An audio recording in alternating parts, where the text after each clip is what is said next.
அந்த அம்மா உயிரோடு இருந்திருந்தா இப்ப வரைக்கும் டிடிவி போய சொடுத்து பக்கம் போயிருக்க முடியாது, அரசியல் இருந்திருக்க முடியாது. அப்படிப்பட்ட ஒருத்தர் அம்மையார் ஜெயலலிதா அவர்கள் இல்லைங்கிறத தெரிஞ்சுக்கிட்டு களத்துல இறங்கி நாம தான் இனி ஆணம்மா, இனிமே நம்ம தான் அம்மா, அவங்க அம்மா கிட்ட கும்பிட மாதிரியே கும்பிடணும், அம்மா வந்து வெயிட்டிங் ஹாலில் உட்கார வச்சு பார்ப்பாங்களே அது மாதிரி இவர் வீட்டுக்கு போனால் வெயிட்டிங் ஹாலில் உட்கார வச்சு பார்க்கறது, சீட்டு நுனியில் உட்கார சிசிடிவியில் பார்க்கறது.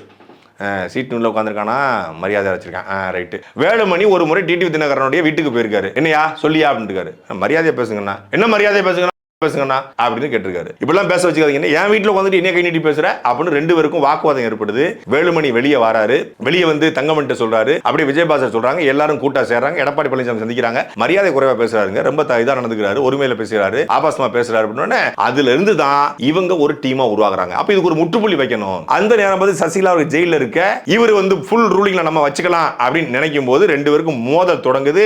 இந்த செய்தி சசிகலா அவர்களுக்கு போச்சோ போகலே தெரியல, அவங்க தனியா ஒரு பக்கம் அந்த பக்கம் இருக்காங்க.